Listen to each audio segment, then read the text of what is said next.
यदि हमारे जीवन में मृत्यु लिखी हो तो हमारी मृत्यु चाहे जैसे भी हो हमारी मृत्यु होकर ही रहेगी, चाहे हमारी मृत्यु एक चावल के दाने से क्यों ना हो। ये कहानी एक पंडित जी की है। एक बार एक पंडित जी को अपने दोस्त से मिलने का बहुत मन कर रहा था। उसने रात को यह निर्णय किया कि वह कल सुबह सुबह उठकर अपने दोस्त से मिलने के लिए जाएगा। उसे अपने दोस्त से मिलने के लिए जाने के लिए 5 गांव को पार करना पड़ता था। जब वो 5 गांव को पार करता था तो छठे गांव में उसके दोस्त का घर आता था। रात हुई, वह सो गया और सुबह सुबह वह यात्रा के लिए निकल गया।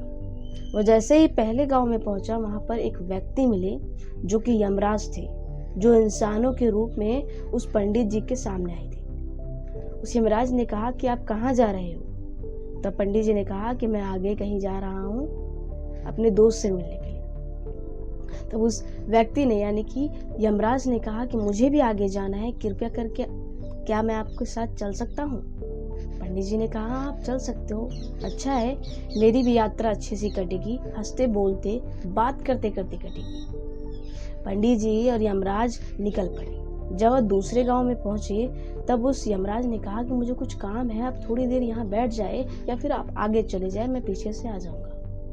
तब पंडित जी ने कहा कोई बात नहीं, मैं यहीं बैठा रहता हूँ, आप आइए अपना काम करके। वह यमराज गए। थोड़ी देर बाद वह वापस आए।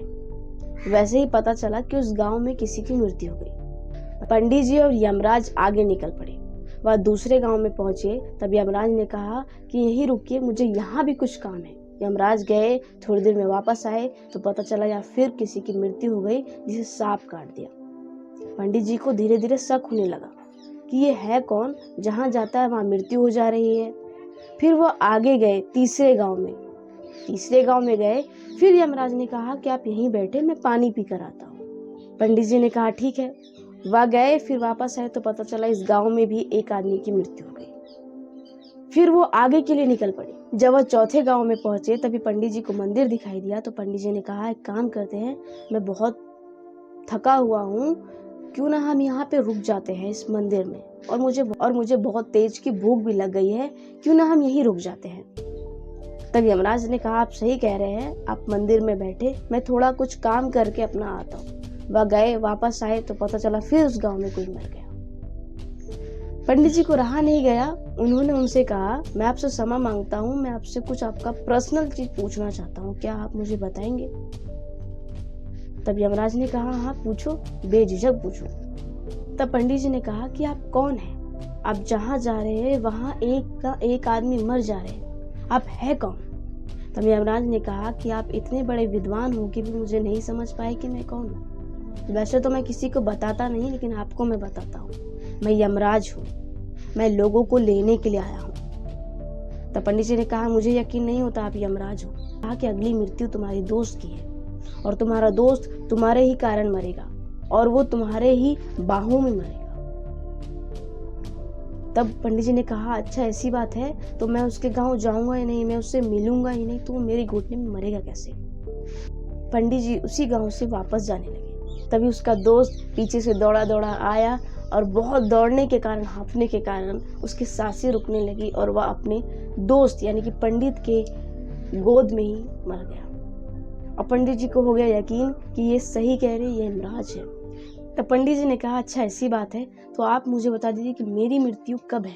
तब यमराज ने कहा कि आप बहुत ही विद्वान हो, आप समझदार हो, मैं इसीलिए आपको बता रहा हूँ, आपकी मृत्यु 6 महीने के बाद है। ठीक 6 महीने के बाद आपकी मृत्यु होगी फांसी पर लटक कर, और किसी और राजमहल में, यानी कि आपके जो गांव में राजमहल है उस राजमहल में ना होकर के किसी और राजमहल में होगी, और आप वो फांसी खुद स्वीकार करेंगे हंसी हंसी। अब पंडित जी को लगने लगा डर। अब पंडित जी क्या करे, तुरंत गए अपने ही गांव के राजमहल में और उसने सारी बात बताई कि मेरे साथ ऐसा ऐसा हुआ है, मेरी मृत्यु 6 महीने के बाद है। राजा पंडित जी के अच्छे खासे दोस्त थे। राजा ने कहा कि सारा इंतजाम यहीं पे की जाए, पंडित जी अब 6 महीने तक यहीं रहेंगे, बिना अनुमति के कोई बाहर से अंदर नहीं आना चाहिए, लेकिन पंडित जी कहीं भी हमारे अनुमति के बगैर जा सकते हैं, उनकी मर्जी, वो कहीं भी घूमने के लिए जा सकते हैं, लेकिन हमारी अनुमति के बिना अंदर कोई नहीं आ सकता। धीरे धीरे धीरे करके 6 महीने बीत गए और पंडित जी की मृत्यु के दिन नहीं। रात हुई, पंडित जी को नींद में चलने की बीमारी थी। जो कि पंडित जी ने किन्हीं को नहीं बताया था। अब पंडित जी नींद में चलते चलते चले गए दूसरे राज्य। बहुत सारे सिपाहियों ने देखा, सेनापति ने देखा, लेकिन सोचा कि राजा जी ने कहा था कि इनको कोई रोकेगा टोकेगा नहीं, ये अपनी अनुमति से जा सकते हैं। वह दूसरे महल चले गए और रानी के बगल में सो गए। महारानी जो होती थी, राजा की रानी, उसके बगल में सो गए। सुबह हुई, राजा ने पंडित जी को रानी के साथ सोते हुए देख लिया और तुरंत उसे फांसी की सजा दिलवा दी। तभी पंडित जी ने कहा कि ये गलती मैंने नहीं की है, मुझे नहीं पता कि मैं यहाँ कैसे पहुंचा। उसने सारी बात बताई कि मेरी मृत्यु आज लिखी हुई है, भगवान ने मुझे यहाँ भेज दिया।